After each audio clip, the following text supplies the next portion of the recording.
సుమన్ టీవీలో మీ business promotions కోసం ఈ కింది నెంబర్ను సంప్రదించగలరు.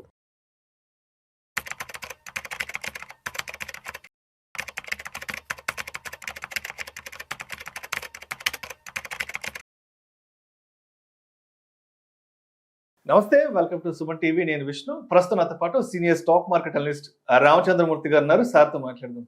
సార్ రామచంద్రమూర్తి గారు నమస్తే సార్. నమస్తే Vishnu garu. Yes, welcome to Suman TV and welcome to Vishnu talks. Thank you sir. Thank you so much for being with Vishnu talks Ramachandramurthy garu. Thank you అండి. ఎస్ రామచంద్రమూర్తి గారు, ఒక్కసారి Friday weekend 10th March Friday weekend market closing ఎక్కడో చూద్దాం sir. Sensex విషయానికి వస్తే 918 పాయింట్ల లాభంతో 77,550 వద్ద close అయింది. నిఫ్టీ విషయానికి వస్తే 275 పాయింట్ల లాభంతో 24,050 వద్ద క్లోజ్ అయింది. బ్యాంక్ నిఫ్టీ విషయానికి వస్తే 1091 పాయింట్ల లాభంతో 55,912 వద్ద క్లోజ్ అయింది. సో మొత్తానికి రామచంద్రమూర్తి గారు, మార్కెట్లు ఎలా ఉన్నాయంటే ఒకరోజు 1000 పాయింట్ల లాభంతో క్లోజ్ అవుతున్నాయి, ఇంకొక రోజు 2000 పాయింట్ల నష్టంతో క్లోజ్ అవుతున్నాయి. అంటే వారంలో 5 రోజులు ట్రేడింగ్ డేస్ ఉంటే ఒక రోజు పాజిటివ్గా ఒక రోజు నెగిటివ్గా క్లోజ్ అవుతున్నాయి. సో మొత్తానికి ట్రంప్ అయితే మాత్రం ఒక 2 వారాల పాటు యుద్ధం నుంచి విశ్రాంతి తీసుకుందామని చెప్పారు. బట్ అయినా కూడా మార్కెట్లలో ఎక్కడ ఆ రిలీఫ్ కనిపించట్లేదు. ఎస్, శుక్రవారం అయితే పాజిటివ్ గానే ఉంది, బట్ మళ్ళీ మండేకి ఎలా ఉంటుందన్న టెన్షన్స్ మళ్ళీ ఇన్వెస్టర్స్ ఉన్నాయి కాబట్టి ఎస్, ఏంటి మార్కెట్ సినారియో ఎలా ఉంది? యాక్చువల్గా ఏంటంటే సార్, మీరు అబ్జర్వ్ చేస్తే మార్కెట్ అయితే 10% ఆల్మోస్ట్ 15% కరెక్షన్ అయింది. కానీ సో ఇది ఇంటర్నేషనల్గా జరుగుతున్న యుద్ధం వల్ల జరిగిందే తప్ప ఇండియన్ మార్కెట్ మీద కాన్ఫిడెన్స్ అనేది పోలేదు అనేది ఒక్క రోజులోనే అర్థమైంది. ఎప్పుడైతే ఈ యుద్ధం రిలీఫ్ అయిందో 5% పెరిగింది. సో ఎఫ్ఐఎస్ సెల్ చేస్తున్నా కానీ డిఐఎస్ కానీ డొమెస్టిక్ మ్యూచువల్ ఫండ్స్ కానీ అందరూ కూడా ఎస్ఐపిస్ ఎక్కడ ఇన్ఫ్లోస్ తగ్గలేదు. సో మీరు అన్నట్టు లాస్ట్ 1.5 year నుంచి ఇండియన్ మార్కెట్లో ఎవరికి మనీ రాలా, బట్ స్టిల్ కాన్ఫిడెన్స్ అయితే పోలేదు. సో ఇదేంటంటే ఈ ర్యాలీ అనేది మనం ఒక రిలీఫ్ ర్యాలీ అంటాం, బాగా ఫాలో అయ్యాక వచ్చే ర్యాలీని రిలీఫ్ ర్యాలీ అంటాం. బట్ గట్టి ర్యాలీ వచ్చింది. అయితే ఇక్కడ టెక్నికల్గా మనకి ఏమర్థమవుతుందంటే ఈ బాటమ్ అవుట్ అయితే అయ్యింది. అంటే రేపొద్దున్న వాళ్ళు కొట్టుకున్న యుద్ధం వారైనా ఇంకో రకంగా అయినా కానీ ఏదైతే ఇప్పుడు లాస్ట్ టైం బాటమ్స్ వచ్చాయో అవి సేఫ్ అవుతాయి అనేది అర్థమవుతుంది. బట్ ర్యాలీ వచ్చినప్పుడు మంచి ర్యాలీ విపరీతంగా వచ్చింది కాబట్టి సో తర్వాత సస్టైన్డ్ ఫాలోవర్స్ వచ్చినా కానీ బట్ అవి ఏంటంటే డిస్కౌంట్ అయిపోయి బయింగ్ వస్తాయి. సో ఇక్కడ జరుగుతుంది ఏంటంటే ఇండియన్ మార్కెట్ ఇప్పుడు మీరు ప్రపంచంలో చూస్తే అసలు ఏ మార్కెట్ సేఫ్టీగా ఉంది సార్? ఇండియా మార్కెట్ తప్ప ఏ కంట్రీ పీస్ఫుల్గా ఉంది? ఎక్కడ చూసినా టెన్షన్గానే ఉంది. కాబట్టి ఓన్లీ కంట్రీ కొంచెం ఉన్న పాయింట్లో చూసుకుంటే ఇండియా కంట్రీ కొంచెం బెటర్గా ఉంది. Growth rate India GDP growth rate 6.77 మీద వెళ్తుంది. సో అలాగే మనకి ఓన్లీ ఇప్పుడు మొన్న క్రూడ్ పెరగటం వల్ల కొంచెం ఇబ్బంది ఉంది. కానీ బట్ ఇండియాలో క్రూడ్ పెరగలేదేమి, మనకు ఆల్రెడీ 50 days ఉందని చెప్పారు. మనం ఇప్పుడు 40 countries మనం ఆయిల్ కొంటున్నాం కాబట్టి ఇండియాకి పెద్దగా థ్రెట్ లేదు. కాబట్టి అంటే ఇప్పుడు ఇంటర్నేషనల్గా కూడా 20% క్రూడ్ తగ్గింది. మొన్న $120 నుంచి ఇప్పుడు 100కి వచ్చింది. యావరేజ్గా ఏంటంటే ఇప్పుడు లాస్ట్ టైం $60 మీద ఉంది. అక్కడి నుంచి ఇప్పుడు మొన్న February 28 యుద్ధం స్టార్ట్ అయినప్పుడు $60 దగ్గర ఉంది. ఇప్పుడైతే $100 95 ఉంది. సో అదేదన్నా 75-70 మధ్య వస్తే ఇండియా సేఫ్లో ఉన్నట్టే. సో ఈ 2-3 months అది కొంచెం పడుతుంది. సో ఈ యుద్ధం అన్నట్టుగా ఇప్పుడు వాళ్ళకు కూడా చాలా కాస్ట్లీ వార్ అయిపోయింది కాబట్టి వాళ్ళు ఎస్కేప్ అవ్వాలి. మ్యాక్సిమం ఆయుధాలన్నీ కూడా అయిపోయినాయని చెప్తున్నారు.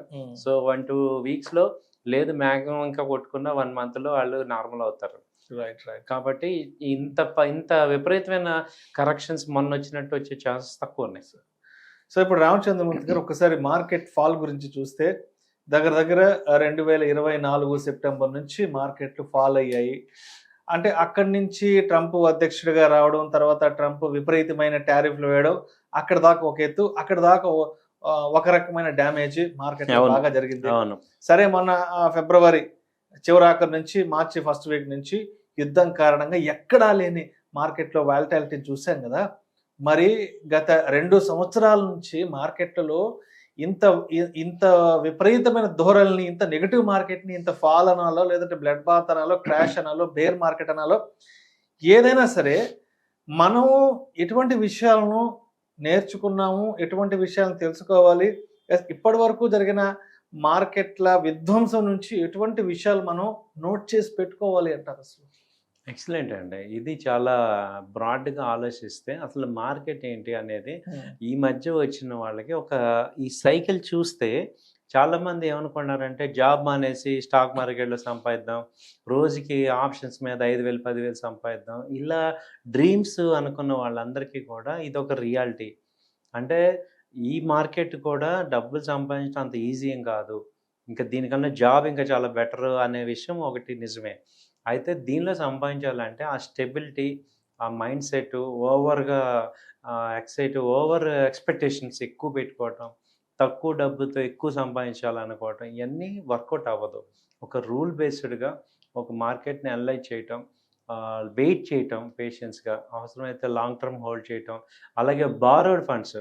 మీకు అసలు ఒక ఎగ్జాంపుల్ చెప్తాను. అసలు ఎంత బ్రోకింగ్ కంపెనీలు అవ్వనివ్వండి, లేకపోతే ఇంకోళ్ళు అవ్వనివ్వండి, తెలియని వాళ్ళు ఎంత ఇబ్బంది పెడుతున్నారంటే, ఇప్పుడు ఒక ఆయన ఉన్నాడు. ఒక 50,00,000 పెట్టి హిందుస్థాన్ యూనిలీవర్ కొనుక్కున్నాడు షేర్లు.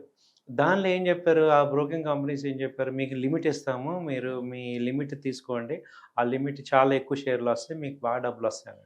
సో ఆయనకి తెలియదు కాబట్టి ఆయన ఏం చేశాడు, 50,00,000 మీద 2,00,00,000 లిమిట్ ఇచ్చారు. 2,00,00,000 పెట్టి అది కొన్నారు. ఆ కొనటం అది డౌన్ అయిపోయింది. దాదాపు ఏమైంది, ఇప్పుడు అది ప్రతిసారి వాళ్ళు మీరు మళ్ళీ మార్జిన్ కట్టండి, మళ్ళీ డబ్బులు కట్టండి అని చెప్పి వాళ్ళు అలా కట్టించుకొని లాస్ట్ టైం ఫాలో అయినప్పుడు మొత్తం ఇక మీరు ఆయన కట్టలేక నేను అమ్మేసేయమంటే ఆయన లిటరల్‌గా 50,00,000కి 20,00,000 వచ్చేసారు. అంటే 30,00,000 లాస్ అయిపోయాడు. ఏంటి, ఒక రాంగ్ అడ్వైస్ వల్ల. అదే ఆయన డబ్బులు ఆయనకుంటే ఒక 5,00,000 డిఫరెన్స్ అయ్యేది. సో ఇప్పుడు లిమిట్ ఈ యొక్క మీరు ఎక్కువ చేయొచ్చు, ఇలాంటివి అన్నీ కూడా ఏమవుతున్నాయంటే ఈ మార్కెట్ డౌన్ ఉన్న టైంలో అంటే వాళ్ళేదో అడ్వాంటేజ్ కోసం చెప్పటం వల్ల ఇన్వెస్టర్స్ చాలా దెబ్బతింటున్నారు. అది ఒకటి బాగా అర్థం చేసుకోండి. మీ ఉన్న డబ్బుతోని చెయ్యండి. అవసరమైతే చేయకండి. ఇప్పుడు కొన్ని రోజులు మనం చేయకపోతే నష్టం ఏం లేదు. మనం మంచి స్టాక్స్ కొనుక్కుంటే అవి తగ్గాక అది ఇప్పుడు చూడండి, హిందుస్థాన్ 150 పాయింట్లు పెరిగింది మళ్ళీ. ఆయనకు ఆ డబ్బులు రావాలంటే ఎన్ని సంవత్సరాలు పడుతుంది? 20,00,000 లాస్ రికవర్ అవ్వాలంటే చాలా అనిపించింది. సో మీరు మంచి అయిపోయినా పర్లేదు కానీ చెడైతే చేయకూడదు. కాబట్టి ఏంటంటే ఓవర్ ట్రేడింగ్ ఒకటి, లిమిట్ లేకుండా మన అమౌంట్‌తో మనం చేయటం అనేదే బెస్ట్ అనమాట. అది బాగా నేర్చుకోండి. అలాగే క్వాలిటీ కంపెనీస్‌లో ఉండాలి. ఎప్పుడు కూడా టాప్ 200 లేదా మాక్సిమం టాప్ 500 కంపెనీస్‌లో ఉంటే అవి మళ్ళీ వెనక్కొస్తాయి. ఇప్పుడు ఎల్&టీ ఉంది, మొన్న 10%, 15% కరెక్షన్, 1000 పాయింట్లు తగ్గింది. ఒక్క రోజులో 300 పాయింట్లు వచ్చింది. వేరే కంపెనీలు అంత ఫాస్ట్‌గా రావు. ఇప్పుడు అలాగే మీరు ఐషర్ మోటార్ ఉంది చూడండి, అది మొన్న కలిపి 600 పాయింట్లు రికవర్ అయ్యింది. సో ఇలా ఏంటంటే స్ట్రాంగ్ కంపెనీస్‌లో మన ఫండ్స్ ఉంటే మనం సేఫ్టీ.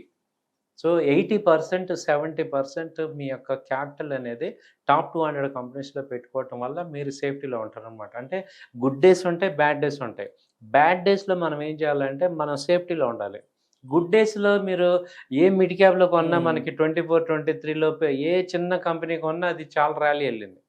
అంటే మీరు అర్థం చేసుకోవాలంటే గుడ్ డేస్ ఏంటి, బ్యాడ్ డేస్. మార్కెట్‌కి కూడా ఉంటాయి మంచి రోజులు, చెడ్డ రోజులు.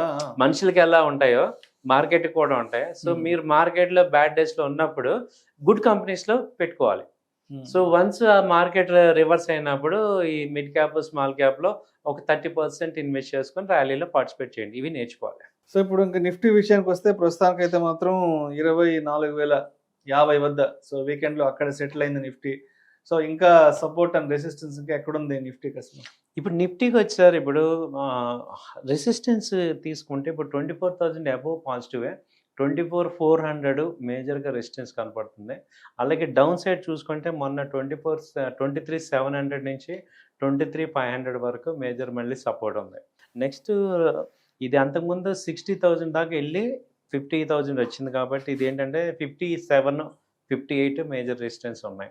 సో బ్యాంకింగ్ స్టాక్స్ కూడా ఇప్పుడు ర్యాలీ బాగా వచ్చే ఛాన్సెస్ ఉన్నాయి. సో ఉన్న సెక్టర్స్ కూడా మీరు అడిగితే ఏంటంటే సెక్టర్స్లో బాగా గ్రోయింగ్ సెక్టర్స్ ఏంటంటే ఇప్పుడు డిఫెన్స్ మళ్ళీ పికప్ అయింది. తర్వాత ఆటోమొబైల్ ఎస్పెషల్ ఎలక్ట్రికల్ వెహికల్స్ బాగా సేల్ అవుతున్నాయి.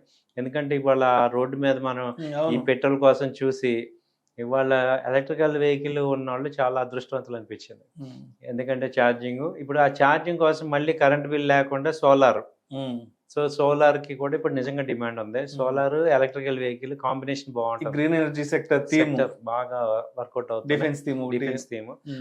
సో ఆటోమొబైల్, అలాగే హెల్త్ కేర్, బ్యాంకింగ్, ఫైనాన్స్, వీటికి ఫైనాన్స్ ఇచ్చే ఫైనాన్స్ కంపెనీస్. సో వీటి మీద మీరు కొంత అమౌంట్స్ ఈ సెక్టర్స్ గ్రో కనపడుతున్నాయండి. చార్ట్స్ కూడా పాజిటివ్గా ఉన్నాయి. సో చేసుకోవచ్చు. సో అయితే రామచంద్రమూర్తి గారు, అంటే మార్కెట్లు ఇప్పుడిప్పుడే కొంత రికవర్ అవుతున్నాయి. ఆల్మోస్ట్ 72,000 దాకా చూసే మార్కెట్లు మళ్ళీ ప్రస్తుతానికి ఇంకా 76, 77, 78 వరకు వెళ్తున్నాయి. కాబట్టి ఎస్ ఇప్పుడైనా రియలైజ్ అయ్యి మళ్ళీ మార్కెట్లు పెరగబోతున్నాయి, మార్కెట్లకు మంచి రోజులు రాబోతున్నాయి అని ఐడెంటిఫై చేసి మార్కెట్లోకి వద్దాం, రావాలి అనే ఆలోచన ఉన్న వాళ్ళకి మీరు ఏం చెప్తారు? వాళ్ళకి ఏం చెప్తున్నానంటే, ఇప్పుడు ఈ మార్కెట్స్ని చూసి అందరూ కూడా ఏం చేస్తున్నారంటే, మీ అమౌంట్స్తోనే మీరు రండి, అది బారోడ్ అమౌంట్ చేయొద్దు. ఇప్పుడు గోల్డ్ లోన్ పెట్టుకొని లేకపోతే అప్పులు చేసుకొని రాకూడదు. మనం ఒక క్యాలిక్యులేటెడ్గా కొంత అమౌంట్ పెట్టుకోవాలి. అయితే 60% లార్జ్ క్యాప్ టాప్ కంపెనీస్లో 60% క్యాపిటల్ పెట్టుకోండి, 40% మిడ్ క్యాప్ స్మాల్ క్యాప్లో ప్రాక్టీస్ చేసుకోవచ్చు. సో అలాగే నాలెడ్జ్, ఇప్పుడు ఒక టెక్నికల్గా ఏ కంపెనీలు బాగున్నాయి ఏంటి అనేది చూసుకోండి. ఆ నాలెడ్జ్ ఓరియంటెడ్ స్టడీ చేయటం వల్ల మీకు మంచి సక్సెస్ అవుతారు.